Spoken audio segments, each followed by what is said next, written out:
the 76ers here because Luka Doncic limped off of the court. It was late in the second quarter, and he didn't return. Now, the Lakers, they initially described Doncic's injury as left leg soreness, but after the win, J.J. Redick said that Doncic will undergo an MRI on his left hamstring on Friday. So our senior writer, Dave McMiniman, was at the game, and he joins us now.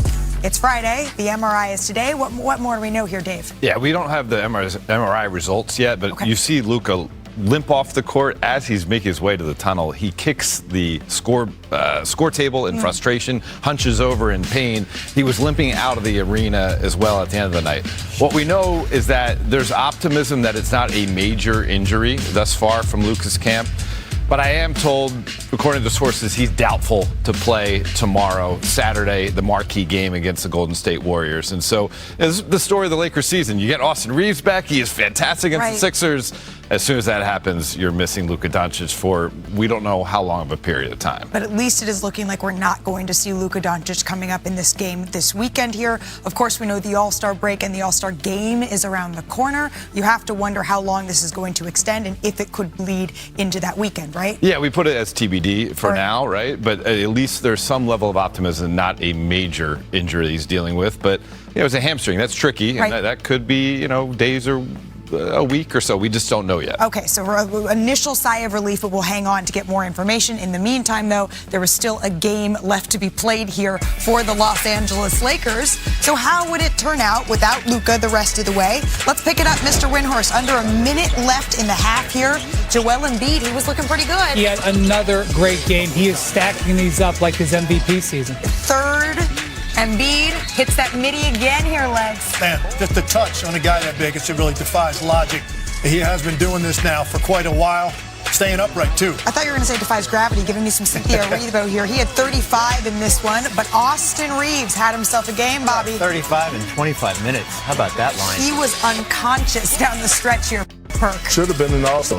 Well, the game's play probably had a little something to do with that, but to your point, 35 points, 25 minutes. That is the first Laker to do that since stats back in 55. LeBron James turning back the clock there, 17 and 10 for him. Tyrese Maxey, though, gets inside, crafty, gets the tough finish there, Legs. Beautiful right there. Great body control. Tyrese Maxey, all-star starter for a reason. Well, Rui Hachimura, though, underneath for the jam to ice it. Watch him here. Gets that one to go. The Lakers get the big win. Let's take a listen to J.J. Redick on Austin Reeves and the game that he had. We're just going to keep him on a 25-minute limit if he's going to score 35. I mean, he was unbelievable tonight, and it's just his drives. I know he made threes tonight and hit a couple that were pretty incredible, but his drives and his thrust got to the free throw line, but just got in the paint and made plays and scored at the rim. It was great to see. There was that uh-oh moment for like half a second there when we saw LeBron threw it to VJ Edgecombe, who hit the three. But the Lakers, once again, it seems like they are living on the edge and they do life best in clutch time. They're 15-2 in clutch time games this season. And you see the point differential. They got to win those games because they're just plus 10. But Perk, on our prep call, you were fired up about this game. Why is that? Well, because I thought it was the best win for the Lakers this season, especially coming off a long road trip. You talking about, not having, less than 48 hours of rest. That tests your mentality, physically and mentally. But it was that damn Austin Reeves for me, right? A guy that should have been an all-star this year, but one of the most prolific elite scorers in the game, one of the best pick-and-roll players in the game, as we see right there. His ability to go from slow to fast, dissect it, and utilize the screen. Here it goes again. He sees Joel Embiid in that drop coverage. Hell of a screen up top by Jared Vanderbilt. Now all of a sudden he know that Joel Embiid is dead bird, tall grass. He get downhill, finishes at the basket. My favorite part to say. But seriously, and that's the thing, right? If the Lakers are going to continue to make any noise, it's going to be, yes, Luka, but Austin Reeves is that second option. He is that Robin. He is the one that gives them that extra and that swag, in my opinion. Such a strong win. The Philly had won 5 straight games. They've been out here on the West Coast all week just slamming whoever they played. Embiid has been playing great. When they see the Lakers and they see a team that has struggled with athleticism, that backcourt, Maxey and Edgecombe just want to attack it. This was a game was going to be hard to win, and the Lakers got it done with defense, actually. They really defended down the stretch, and frankly, we've been on the Lakers' defense all season, rightly so.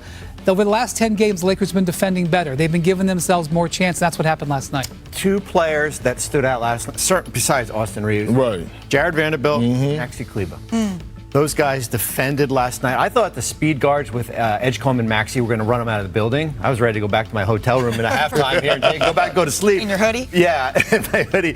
But those guys came out and defended. It kind of breathed some life, and then you see Austin hit some shots, and that, as Perk said, probably the best win of the year. All right, well, here's what I saw. He said, excuse me, I got to get up for this one. Yeah, so I love that we're talking about Austin Reeves and his three-point shooting, how great he was in 25 minutes offensively as an aggressive scorer. But what I want to talk about is the action that the Lakers ran. The Grizzlies held on to John Morant, at least for now. As we say hello and happy Friday, Malika Andrews here alongside Brian Windhurst, our resident big man Kendrick Perkins, the one and only Bobby Marks. And you know it is a big show when Tim Legler flies in to join us here in studio. Tim, thanks so much for Good to be here with my peeps. I like the combo. I like the combo on the suit legs. I ain't gonna lie. Always looking sharp. And it's good to have you here, Tim, because it's been about 24 hours, just about, since the NBA trade deadline. And we haven't gotten a chance to hear who your biggest winner is that you're keying in on. Big winner for me is the Indiana Pacers. You get Zubac. I'm sorry. That, for me, is the biggest win, particularly when if you make the assumption next year you're going to get Halliburton back healthy, right? I know that's maybe a big assumption because that's a serious injury. But if you can make that assumption, when you pair him with Pascal Siakam and now you have Zubac, when you start talking about big threes and particularly how it relates to the Eastern Conference, the Indiana Pacers immediately inject themselves right back into the conversation as a team that potentially can make it all the way to the NBA Finals. I know they gave up some pieces they really liked. They gave up some picks as well. Bobby's more about those picks. I know how much he values those, but you give up Benedict Mathurin, I know that's a lot. Isaiah Jackson, those guys matter. When you have a talent like Zubac, I'm sorry, you put him with Halliburton and Siakam, Perk, they're right there in the mix again at the top of the East. You missed me, huh? I saw Malika looking at you a certain way. So Legs, I miss you, brother. But I got the Pacers, out of all the moves that was made yesterday, you know where I'm going. Well, we know for you it's the Knicks. You damn right it's the Knicks. It's the Knicks. I mean, think about it. They made a small move, but an important move when they went out and got Jose, but they didn't have to make a move. You know why? Because the Bucks didn't trade Giannis. So now they're playing with house money. Well, let's see if you agree maybe then on the biggest loser I might, that Tim has here. Who are you looking at saying, oh, I can't quite get there? I don't think he's going to agree with me on this because it's not necessarily anything relevant to right now this year because of the season they've had. But I'm looking at the Sacramento Kings. I'm sorry. I'm looking at a team. They've been losing, Larry. You're right, which is exactly why you don't jettison off any parts. Right? You got a team full of veteran guys, and you basically have the same exact team that's led to 12 wins to this point in the season.